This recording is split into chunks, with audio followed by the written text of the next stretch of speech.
નાદિયા ઘરે રડતી રડતી આવે છે.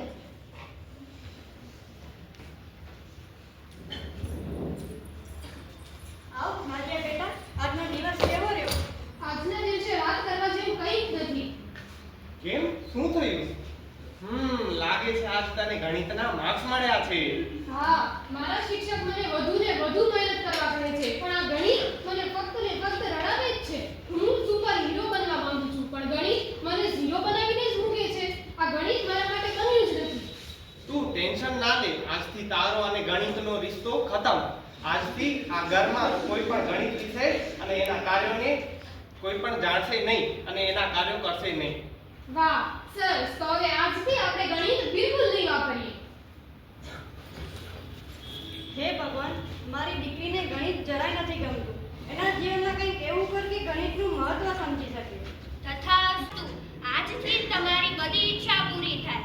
તમારી દીકરી ગણિતનું મહત્વ સમજે એવા અનુભવો બધી જગ્યાએ કરતી જોવા મળશે.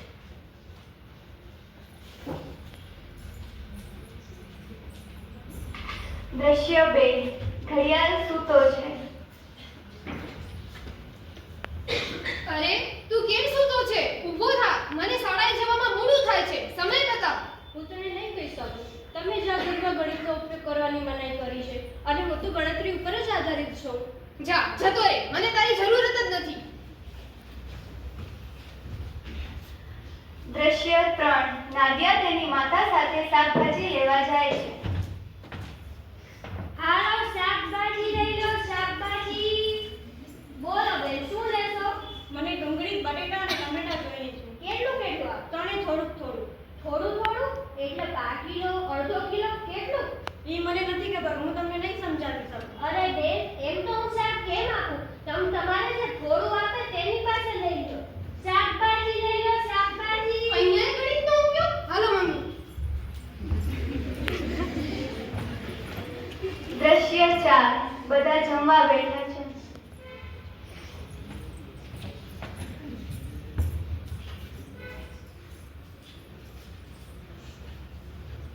મમ્મી, મને ભૂખ લાગી છે, જલ્દી ખાવાનું આપો.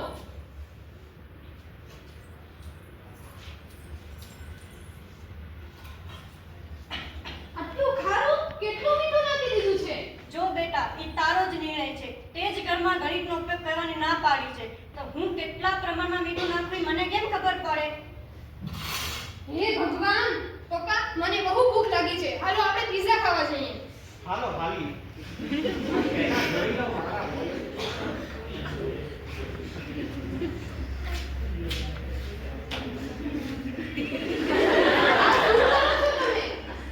મારા વગર તમારું વોલેટ ખાલી છે અને જ્યાં ગણિતનો ઉપયોગ ના થતો હોય ત્યાં મારું સ્થાન કેવી રીતે હોઈ શકે? એટલે હું જાઉં છું. ટાટા. અરે પૈસા વગર તો હું મારી મનપસંદ વસ્તુ પણ નથી ખરીદી શકતી. દ્રશ્ય 5. ઘરની ડોરબેલ વાગે છે અને નાદિયા જઈને દરવાજો ખોલે છે. દરવાજો ખોલતા જ એક સુથાર ઘરમાં પ્રવેશે છે.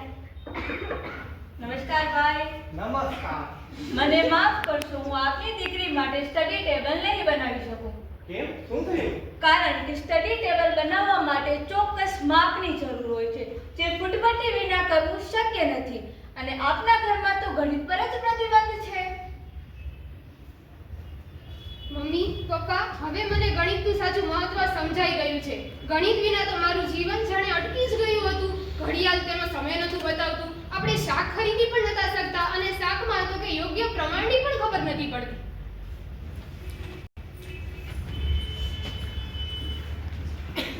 મને માફ કરજો ગણિત કે મેં તમને કંટાળાજનક અને બોજારૂપ સમજ્યું, પણ મારા જીવનનો તો ખરો આધાર ગણિત જ છે.